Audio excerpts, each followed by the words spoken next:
Hoy, wala na ding oras si Binit. Makakahabol pa. Mahiwagang time attack. Time attack. That little mouse, cause I'm an albatross.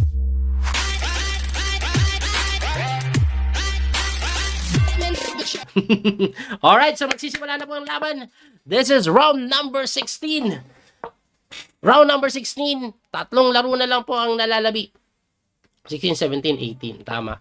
Uy, makunat-kunat yung labanang ito. Ito yung tinatawag na English opening. Napunta sa Sipol. Agincourt defense. Si Wesley, napakakunat lang ng approach. Pwedeng maging slab yan pag nag-D4. Magiging semi-slab. No? Ay, hindi pala semi-slab. Pwedeng maging semi-slab. Pero, ayan, relax lang si Wesley so dito, ha. Kunat lang po ang kanyang approach. Kunat lang yung approach. Takes. Alright. Tamang palit-palit lang. Sana manalo si Wesley so dito.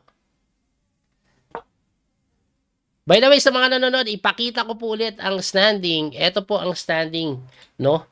Kaya very crucial yung laban na ito. Tingnan nyo, dikit-dikit sila. Naghahabol lang sila sa second place. Tatlong laro na lang ang nalalabi kasama ito, ha. So, 21, 20.5.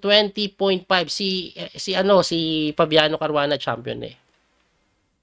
Okay? So, kalaban po ni Fabi si MBL. Very important sana manalo si MBL or si Fabi against MBL, no?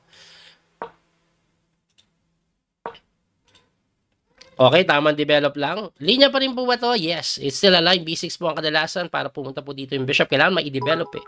Of course. So, tingnan natin kung anong gagawin ni Wesley. Mabilis tumira. Ito pong si Bidit. Mabilis tumira si Bidit.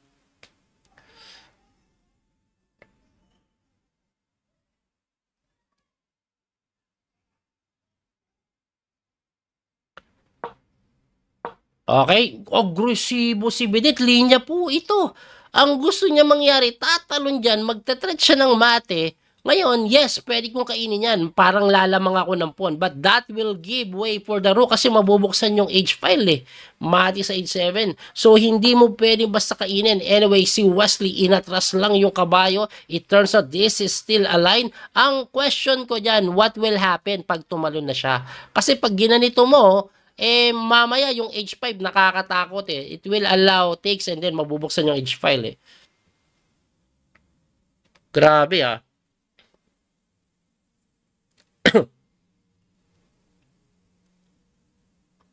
Tingnan natin ha. Magnanay g5 kaya? Magnanay g5 kaya itong si Bidit? Grabe accuracy ni Bidit, 98.8. Wesley 96.1. Ang plano pala ni Wesley, kaya po inatras dito, to defend the e6 carefully. Para pag tumalon daw po dyan, pwede pong tirahan po ng f5. Yun pala yung pinakaplano niya. So, f5 and then sisipain na yan. Pero inuna niya po yung tira ng bishop d3 na pwede pa rin sagutin ng f5 yan. f5 still there. So, pwede pa rin pong itira yan ni Wesley. And f5 means equal daw po according po sa engine evaluation, no? In F5 na nga ni Wesley, excellent move. You're hot. You got to move. You try to rest. Go.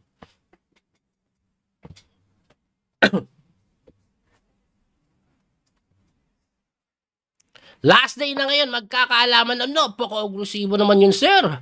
Napaka-agresibo naman. Hanep na tira yan, ha? Hanep na tira. Ang ganda ng tira nun ah. Ang aggressive eh.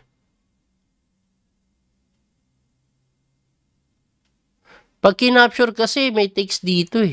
So yan yung kanyang nilalaban dyan eh. No? Kaya grabe naman si Wesley, nakita niya yung number 1 engine move. What's the point of that move? Para pag tinakes mo daw, pwedeng tumalon lang dito eh. I-takes mo, kakainin yung Tory dun, sir. Hanep naman na idea ni Wesley, no? Or even pag tinakes mo, pwedeng tumalon dito, takes, may capture na naman. Well, that's very interesting position for both side, no? Hindi ko alam sasabihin ko yung nasabi ko. Ewan ba't ko sinabi yun? For both side pa talaga, no? Kaya nag-rook na lang doon para hindi nakapin yung kabayo.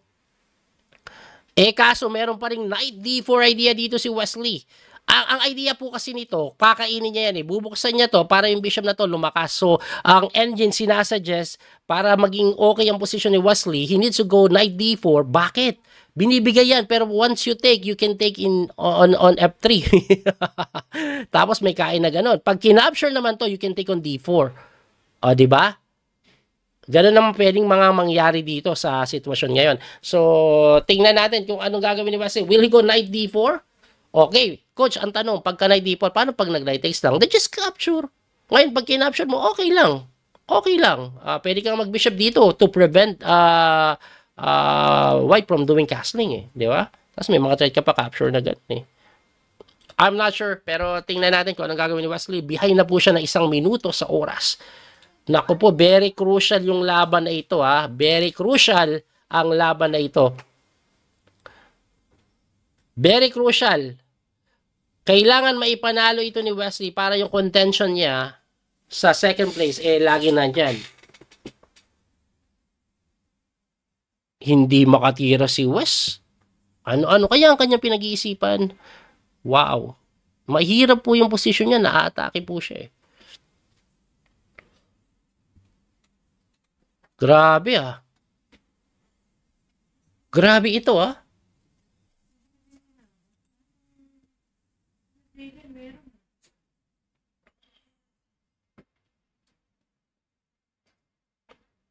Wesley So nakatulog na. Naku po.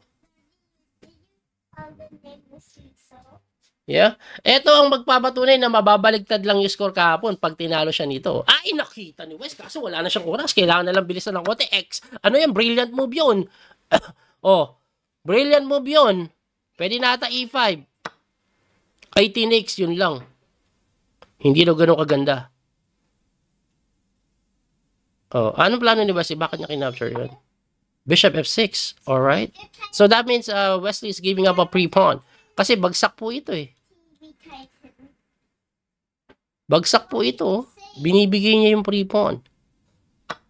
Ayan binigay niya. Wala kasing oras si Wesley So dito. Ang matindi dyan, pagka-capture, may capture pa isa dito So, masyadong marami na yung binibigay niya pag ganon. And pag tinex niya to, kala mo na pagka-takes, makakain mo ito. Hindi mo magawa yun dahil may mati sa G7 ang Reyna.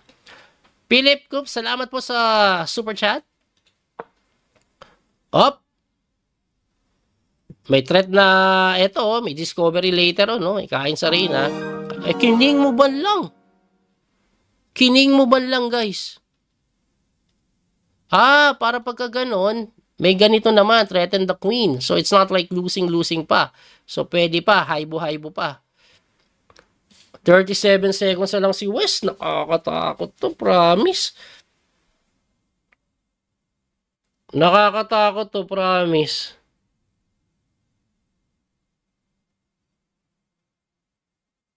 Promises, nakakatakot to. Hirap ng posisyon eh. Pero ako actually mas natatakot ako sa time. Pero tingnan natin kasi alam naman natin pag time pressure malaki ang chance sa magkamali. Kinakabahan ako, coach, ako din eh. Kayo magulo.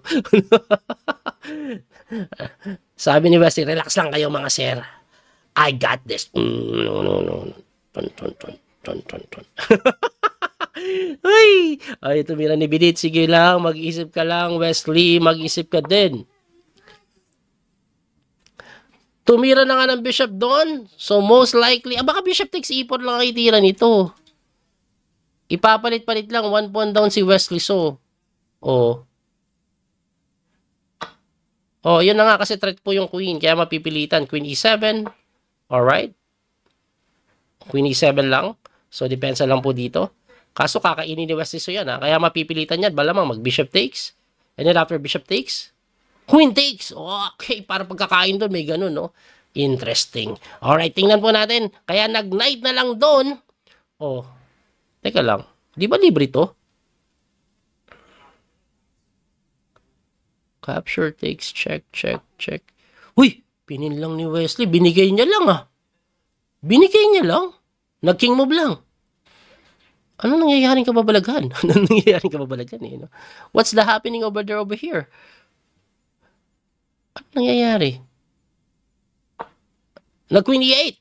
Ang weird na ng pangyayari. Di ko na naintindihan. Promise. Wala nang oras. 6 seconds. Pusang gala. Kailangan tumira ka ng tumira dyan. Yan ang kailangan mong gawin. Tumira ka lang ng tumira. Oh. Blunder daw ata. May e7 eh. May e7. E7 will be played. Ayun. Queen b4. So, saan ka pupunta? King e1 lang eh.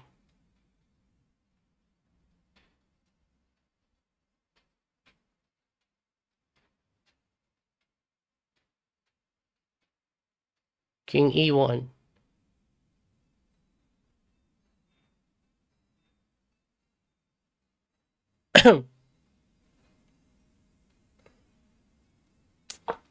King e1. Bishop takes. Expected naman yon. Para pagka pawn takes, may ganon. So, pagka rook takes naman, anong gagawin? Gagawin.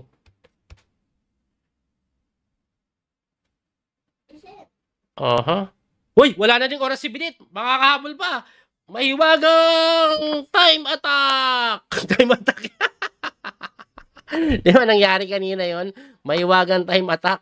Nangyayari yan eh. Mahiwagang time attack. Time attack. Parang nangyari kay Nevo. Di ba? Tinalo pa niya na dito. Okay. Buhay na buhay pa si Wes. Alright, alright. Alright, alright. Okay, kakainin yan, of course. Dalawang queen, mahirap kalaban yan. Hoy! Mahiwagang time attack. Pumapalag-palag pa si Wes. Check, tabla pa. Mahiwagang time attack. Makakatabla pa po. Mahiwagang time attack. May threat na mate, may threat nun. Ay, time attack mo, Wesley. Mahiwagang time attack. Hindi ba yan mamamate? Hindi ba yan mamamate, guys? Hindi ba yan mamamate? Queen e4 kaya? Queen takes dito. Punta siya doon. Check dito. Tabla. Ano nangyari? Nawala ng oras si Wes.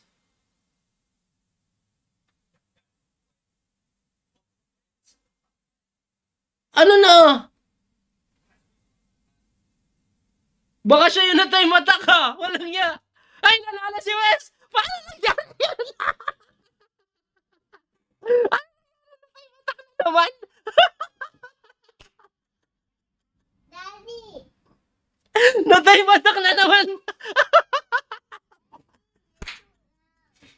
Grabe. Daddy! It's loud. Sabi na anak ko, hingi ko daw.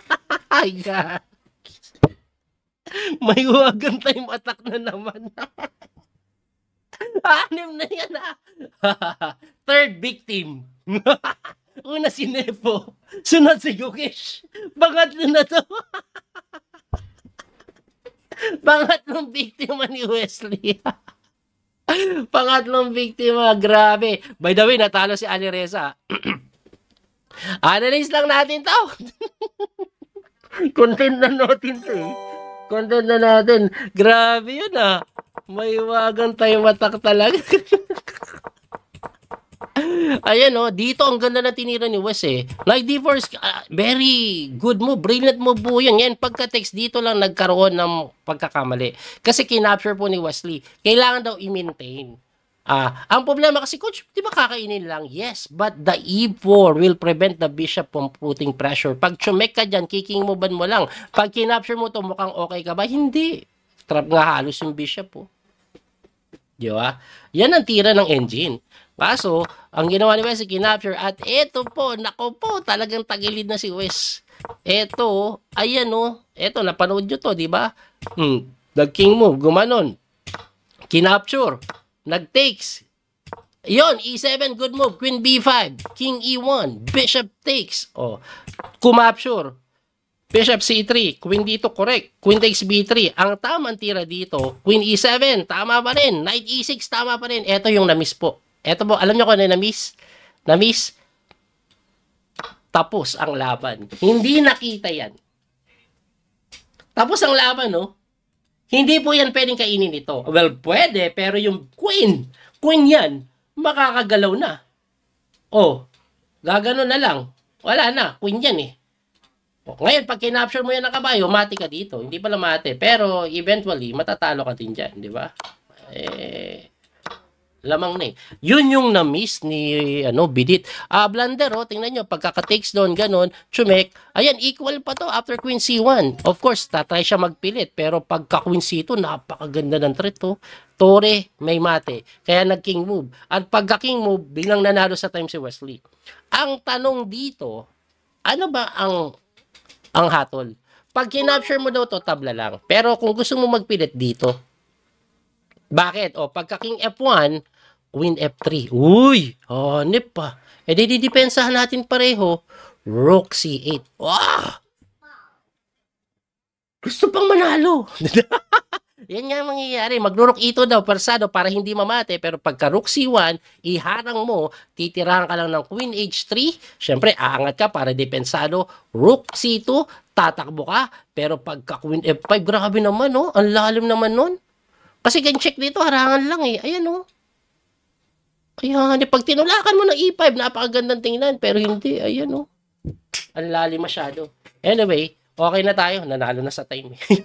At dahil po sa panalo ni Wesley So na yon, ito po ang standing after round number 16. Tingnan nyo standing. Tantananan! Natabla po si MBL, natalo si Alaresa, panalo si Wesley, tied for second na. 2 games remaining, may chance na talaga mag second place. Dalawang laro na lang ang nalalabi, guys, ha? Dalawang laro na lang ang nalalabi. Dalawang laro ang nalalabi. Tingnan natin kung makakahabol pa si Wesley. Ayun! Makakahabol kung mamimaintain niya. Kailangan manalo siya dalawang laro. At magandang magiging standing niya. Ang matindi, ang kalaban niya next round, si Ivan Sarik na nagkakalat din. Anong mangyayari? Abakan po ninyo. Salamat po sa panonood. Muli ito po yung coach. Hanggang sa muling pagkikita, pero joke lang yon. God bless po mga kabiyahe. Bye-bye.